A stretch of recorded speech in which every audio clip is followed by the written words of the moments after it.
కానీ ఈ వెనకడుగు వెనక ఒక బలమైన హెచ్చరిక ఉంది. ఇది శాంతి కోసం మాత్రమే, బలహీనత కాదంటూ నిన్ననే ట్రంప్ ఇరాన్కు గట్టి వార్నింగ్ ఇచ్చారు. ఆ విషయం మనందరికీ తెలిసిందే.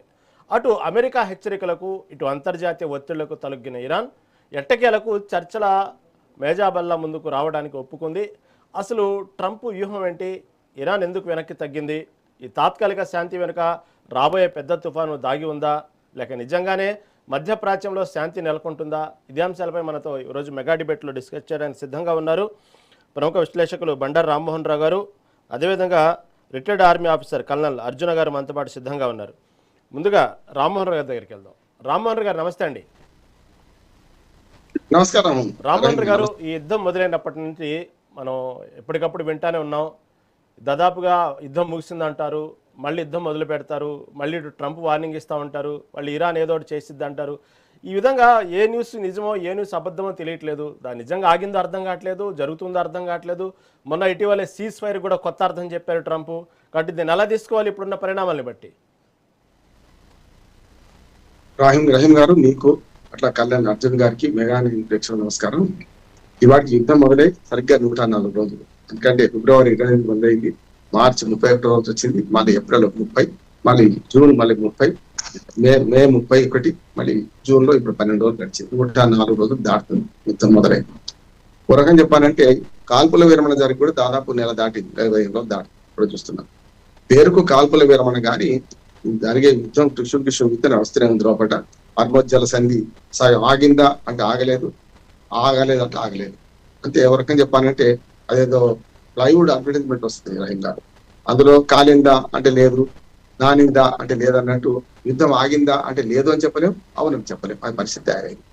రావణ కష్టంలాగా అవుతున్న యుద్ధంలో నిన్న ట్విస్ట్ ఏంటంటే మళ్ళీ ఒకసారి నేను సహించను, క్షమించను, దాడి చేసేస్తామని చెప్పి ఇప్పటికే ఒక రకం చెప్పిన మన భారతీయ సైనికుడు చనిపోయి నౌకాదళంలో ఒక విశాఖపట్నం వాచ్ చనిపోయి చాలా విషాదకరం ఉంటుందండి.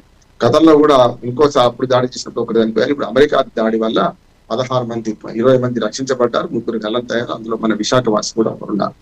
అట్లా చూసుకుంటే అమెరికా మళ్ళీ దాడులు మొదలుపెట్టింది. రాత్రి మళ్ళీ మొదటికి వస్తుంది యుద్ధం. మరి మళ్ళీ తీవ్రత తర్వాత మనం అందరం భయపడ్డాం. కానీ అమెరికా అధ్యక్షుడు నిన్న ఆడవారి మాటలకి అర్థాలు వేరుడు అనే సామెత నేను నమ్మను, కరెక్ట్ కూడా కాదు. కానీ అమెరికా అధ్యక్షుడి మాటలకు అర్థాలు వేరు కానీ ట్రంప్ మాటలకు అర్థాలు వేరులని చెప్పుకోవచ్చు అనమాట. నిన్నటిదాకా నేను సహించను, క్షమించను అన్నాడు. మేము ఇరాన్ నుంచి మాకు సంకేతాలు వస్తున్నాయి, ఇరాన్ మన ముఖ్య నాయకులతో మాట్లాడాము, వారు ఈ యుద్ధ విరమణకు ఒప్పుకుంటున్నారు అని చెప్పి తనే వన్ సైడ్, యాక్చువల్ గా ఇదంతా వన్ వే ట్రాఫిక్ లాగా, వన్ సైడ్ లవ్ లాగా నడుస్తుంది అంటారు. అంటే ఇరాన్ మాట్లాడిసిన మాటలు అమెరికా అధ్యక్షుడే మాట్లాడతారు, తను మాట్లాడాల్సిన మాటలు తనే మాట్లాడతారు. ఇదంతా దానికి కారణం ఏంటంటే ఇంటా బయట తాను విమర్శలు ఎదుర్కొంటున్నాడు. యుద్ధం ఎట్లా ముగించాలో తెలుస్తలేదు కనుక ఈ వేఅవుట్ తెలియక ఇవన్నీ పిచ్చి ప్రేలాపలు అంటున్నాడు. పిచ్చి ప్రేలాపలు ఎందుకు అంటున్నానంటే ఒకనాడు నాటో కూటమి దేశాలను ఇష్టమైనట్టు పెట్టిండు, యూరోపియన్ దేశాలని చాతగా వెదవులు పిరికి పందలను. నిజంగా మన మిత్రుడు అనుకుంటే ఎవరి కోసం యుద్ధం చేస్తున్నాడో అదే నెతన్యాహుని పట్టుకొని, ఇజ్రాయెల్ అధ్యక్షుని పట్టుకొని నువ్వు పనికిరాని వాడి, పిచ్చి వాడివి. యాక్చువల్ గా ఆ మాటలన్నీ అమెరికా అధ్యక్షుడికి వర్తిస్తాయి, ఆయన అన్న మాటలు ఆయనకే వర్తిస్తాయి. కానీ ఏమన్నాడు ఇజ్రాయెల్ అధ్యక్షుడు పట్టి పిచ్చివాడివి, నువ్వు ఒక అవినీతి పరుడు, నీ మీద కేసుండి జైల్లో ఉండాల్సిన నేను బయట ఉంచినాను, నా దయాదాక్షిణ్యం మీద నేను జైలు పంపకుండా నేను బయట ఉంచాను అనే మాట అనని అర్థం చేసుకోవచ్చు. ఎవరి కోసం యుద్ధం చేస్తున్నాడు? ఇరాన్ ఇజ్రాయెల్ మధ్య యుద్ధం జరగాల్సింది, అట్లాగే ఇజ్రాయెల్ లెబనాన్ మీద జరుగుతుంది. ఈ మొత్తం అంతా కూడా కంపంతా నెత్తికెత్తుకొని ఈ గాలి పోయే కంపెనీ తాను తగిలించుకొని ఇవాళ కంపెనీ పీక్కోలేక బయట చేయలేక ఇవాళ ట్రంప్ మాటలు పూర్తిగా అవాస్తవం, దుర్మార్గాన్ని మాట్లాడుతున్నాడు. ఇవాళ నిన్నటికి ఇవాటికి మారింది కదా. మేము ప్రపంచ శాంతి కోసం చేస్తున్నాము, కావాలని మేము చేయదలుచుకుంటే చేయొచ్చు అంటే చేసిండు, ఇప్పటికే చేసిండు. చూసారు కదా డీసాలిడేషన్ ప్లాంట్, అంటే మంచినీళ్ళ ప్లాంట్ మీద ఇరాన్ దాడి చేసిండు. దుర్మార్గం కాదు. నౌకల మీద దాడి చేసి మన భారతీయుడు కూడా చనిపోయాడు, మనం ఇప్పుడు సరే నిరసన వ్యక్తం చేసిన పోయిన ప్రాణం తీసుకురాలేము. కానీ 20,000 మంది ప్రజలు వాళ్ళ ఇరాన్ లో ఏదైతే మంచినీళ్ళ కోసం హల్వా లక్ష్మణ అంటున్నారు కదా, అది నైతికత ఎట్లయితే చెప్పండి. అప్పుడు ఇరాన్ ఏమంటుందంటే మేము కూడా దాడులు చేస్తాం, మీ మిత్రులు ఉన్నారు కదా బహ్రెయిన్, కువైట్, గల్ఫ్ దేశాలు ఉన్నాయి కదా, ఆ 5 దేశాల డిసాలిటీ ప్లాంట్ మీద దాడి చేస్తామంటున్నారు. పాపం యుద్ధ నీతిని వాడి రీతి పాటించలేదు. మనం కూడా పాటించకపోతే కరెక్ట్ కాదు. ఇరాన్ కూడా యుద్ధం చేస్తున్నాడు, సరైనది కాదు. మీ 20,000 ప్రజలట్లో నా దృష్టిలో అక్కడ గల్ఫ్ దేశాల్లో ఉన్న ప్రజలు వాళ్ళు కనుక మంచినీళ్ళు దొరకకుండా చేయడం కరెక్ట్ గా అంటున్నాను. అదే మాట అంటే మీరు చేసిన పని తక్కువదా అని ఇరాన్ సమర్థించుకుంటుంది. 44 మంది ఒక బంకర్ లో ఉంటే మా అధ్యక్షుడితో సహా సుప్రీంతో సహా మీరు చంపేశారు అర్ధరాత్రి తెల్లారి గట్ల 25 ఫిబ్రవరి నాడు మేము ఎందుకు ఊరుకోవాలని వీళ్ళు అంటున్నారు.